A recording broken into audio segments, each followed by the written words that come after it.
Welcome to Success Authorities Conversation Street with Leadership Authority Peter Beaumont and with Business Culture Authority Ronn Lehmann and me, Linda Ruhland, Success Authorities founder.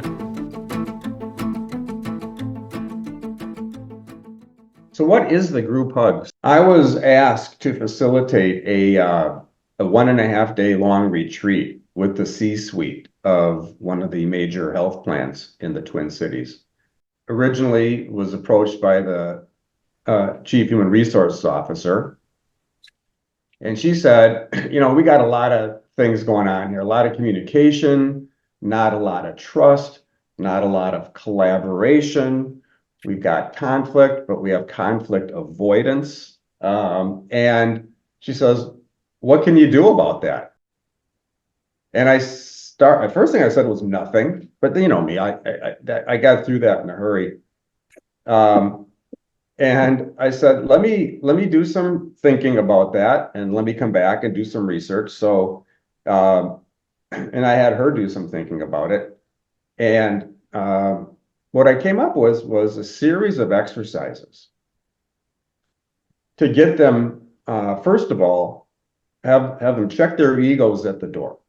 They don't get their titles in their, to fall back on in this exercise. They are just people. In fact, I have them change their titles to something that is self-deprecating, funny, ridiculous, and nothing really to do with exactly what they did. So, and that was their persona for the rest of the retreat. So immediately check that the ego's at the door.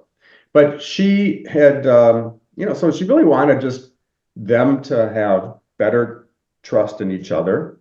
And I thought, what are the exercises that I can take them through to just have them become increasingly vulnerable throughout this exercise, throughout this retreat, so that at the very end, they know each other much better, much more intimately. So to me, this was about an exercise in intimacy with people who are often not looking for intimacy in their work relationships. They're the ones with the big offices, closed doors, fancy and fancy offices, and they kind of can work in silos. And we wanted to break down these silos. So I came up with about over the day and a half, about 10 different exercises, and it worked well, at least from my perspective and from the perspective of the human resource officer and the CEO, which validated it for me. And I thought, what? Maybe this is something that other executive suites would benefit from, just to learn about each other better, know each other better, be more vulnerable, and just be more, a cohesive unit as opposed to siloed. Was there any hesitation on the part of any of the participants as they got there or before they got there? Well, I don't exactly know how much, but I think that a couple of them were sort of thinking, what's going on here? What's happening? I didn't see them being overly resistant. I work hard to just engage people really authentically at first. So at least they knew that whoever is asking them to do something or say something or write something, that it was going to be safe with me, that I don't take myself that seriously, and it's okay for you to not take yourself so seriously in that. So I try to break down that, establish that relationship and context immediately. I mean, that's the first thing that has to happen. Yeah. And you know me, I mean, I'm very comfortable with my own inadequacies, and I'll tell people immediately what they are. So, I model vulnerability. I believe in vulnerability. And I think that just sort of let them know, hey, this is going to be we're going to be open here. We get to be ourselves, which I think that ultimately a lot of them found to be refreshing, that they could just be who they are and not the chief financial officer or the chief medical officer, Yeah. Well, you're always really good at that of disarming people and showing up authentically and having fun with them. And even if they're hesitant, they sort of catch themselves, or they forget that they need to be hesitant, and they just kind of join in the fun. So that's really a skill that you have. But it sounds like I mean, a day and a half, to get a day and a half of a C-suite group is these days. That's I mean, I know they came to you, but that's a challenge that comes up a lot. Has that been your experience as well? Oh my gosh. I mean, they came to me with a day and a half thing. And originally I thought, God, how am I going to fill a day and a half? And then of course, by the time I'm done, I was thinking I wish I had 2 days. But by the time we were done, they were done.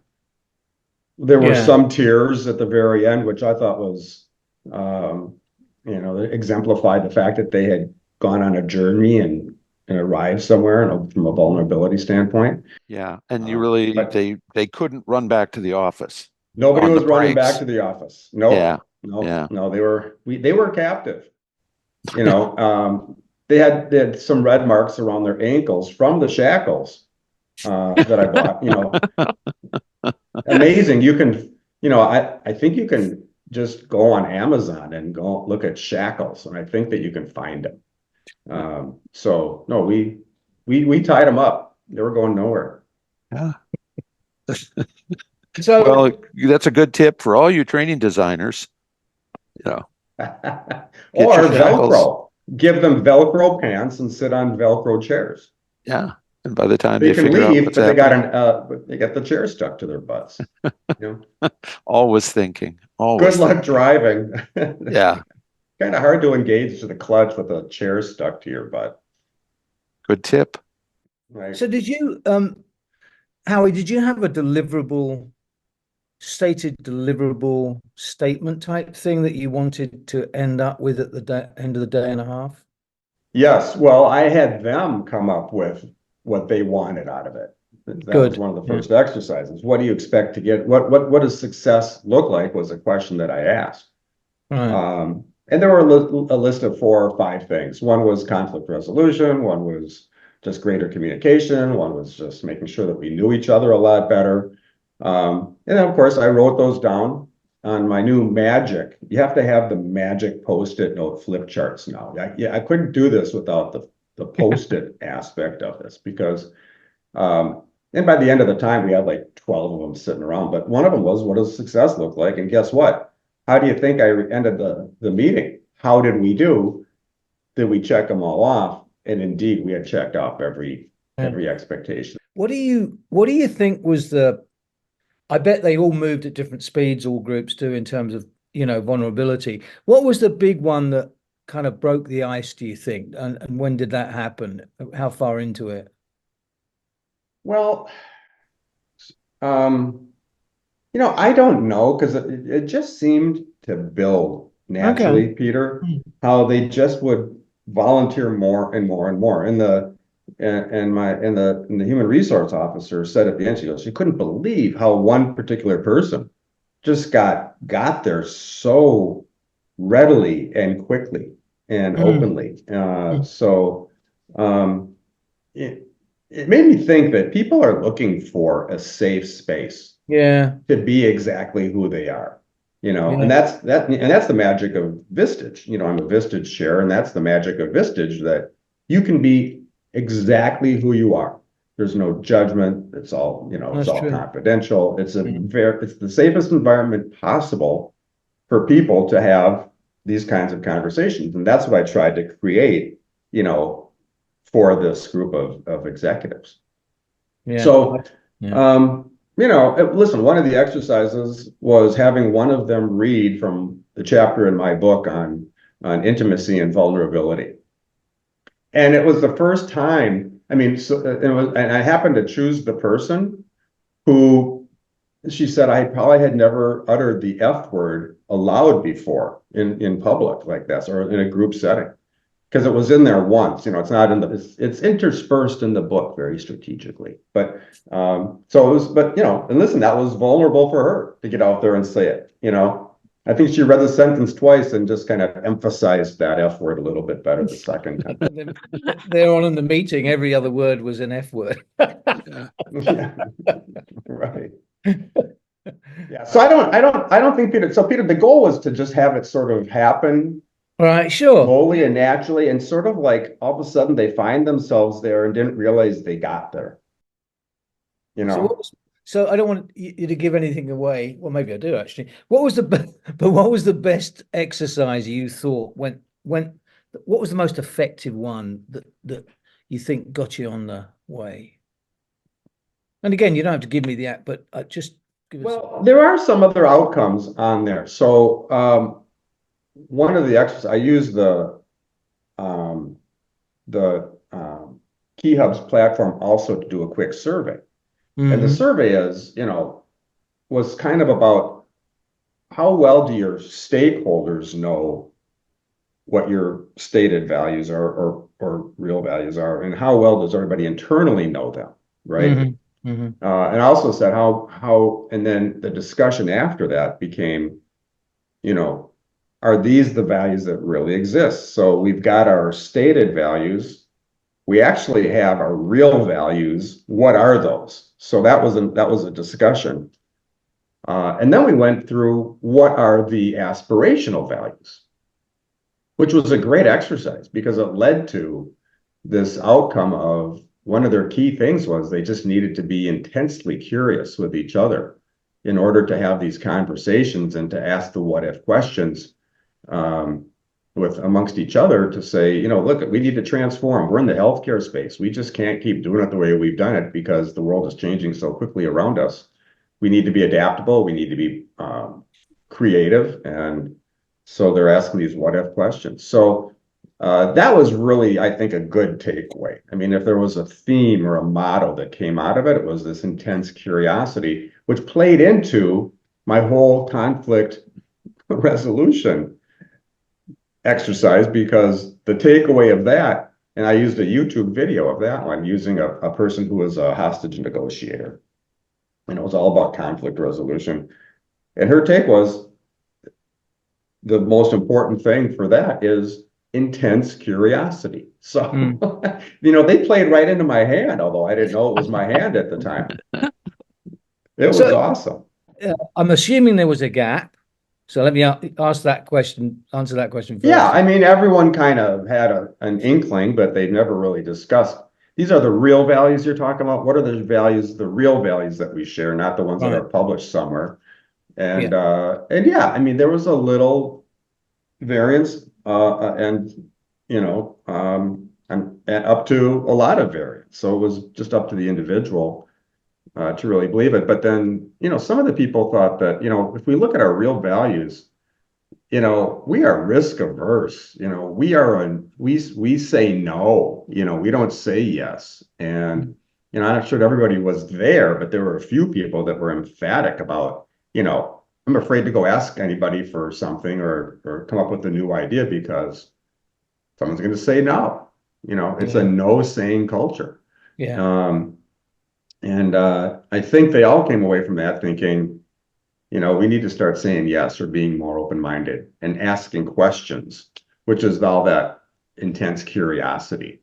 So, and we touched on psychological safety. How safe is the environment to come with questions and ideas, and also to question other people's thinking or ideas, or to question the CEO even, and they have a wonderful CEO, and she showed up just so spectacularly through this thing.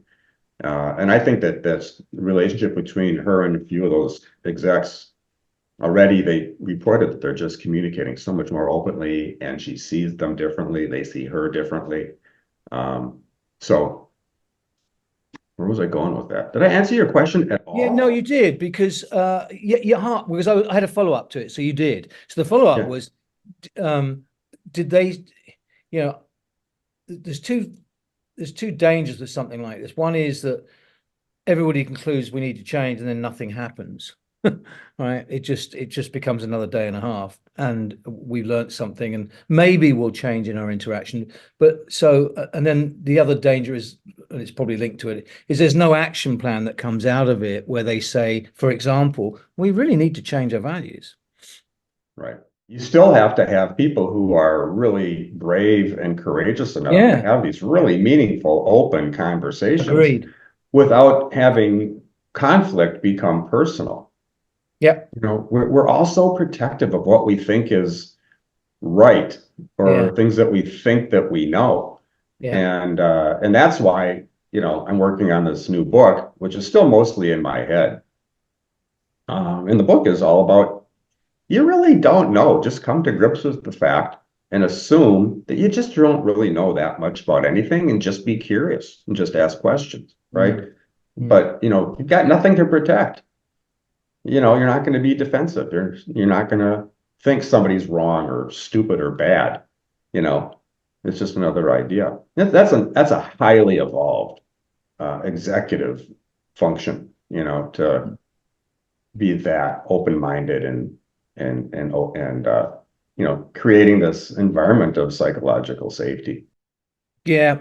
And there's so much talk now about leaders having empathy, and but you can't just switch that on unless there's an environment in which A, it's safe to be so, and B, you can learn about how to do that, which is in the environment I think that you set up. Mm-hmm. You can be, here's the 7 things you need to be as a leader, right?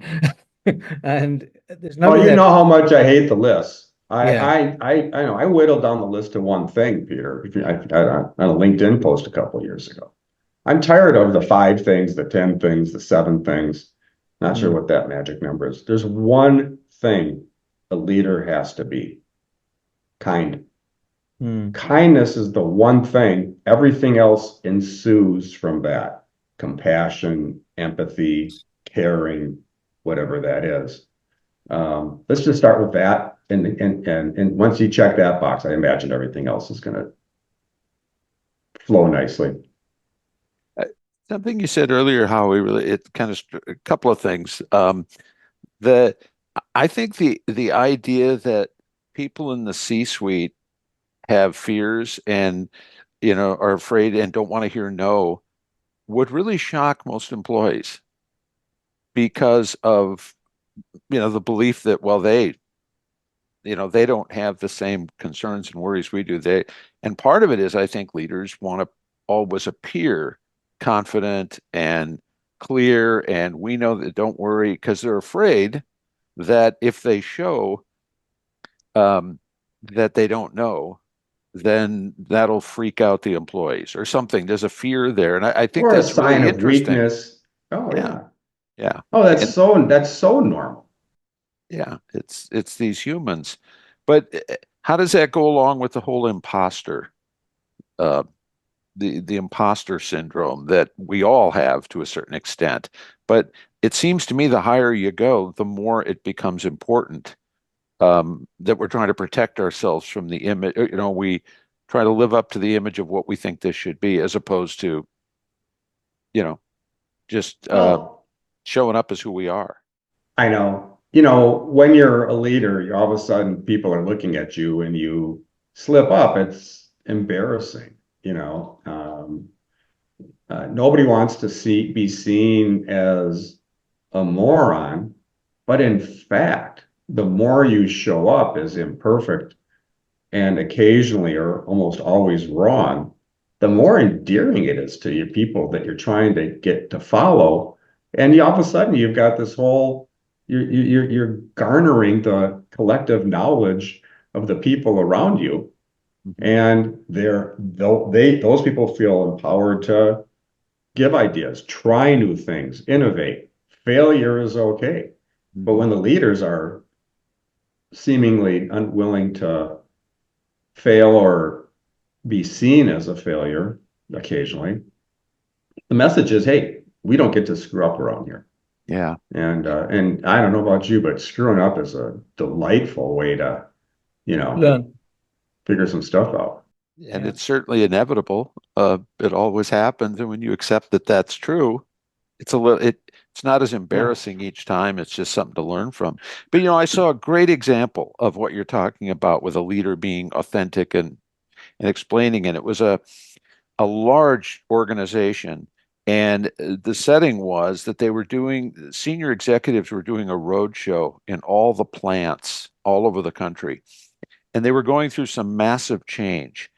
And what they were hoping for was to present this change to the people that worked in the plants and, get them engaged and get them on board and explain what it was going to be. But beforehand, almost all of them were going, oh, they're going to be really hostile. They're not going to like this, and they're going to push back. And, we have some union shops and some non, and there's going to be all this. But this one leader got up, and this guy was probably 5 levels higher than anybody they'd ever seen in person before. I mean, he was way up in the organization, and they were at the plant level. And he got up, and the first thing he said was, I just want you to know I am really scared right now. He said, and look, my hand is shaking. He said, I'm so scared because this is really an important meeting and I want this to go well. And I'm afraid I'm not going to be able to do very well. So I just wanted to tell you that. And it was like the audience just kind of leaned forward almost. And, so then he started talking and, just by that, they wanted to support him and help him through it. And it was an amazing turnaround from what they thought was going to happen.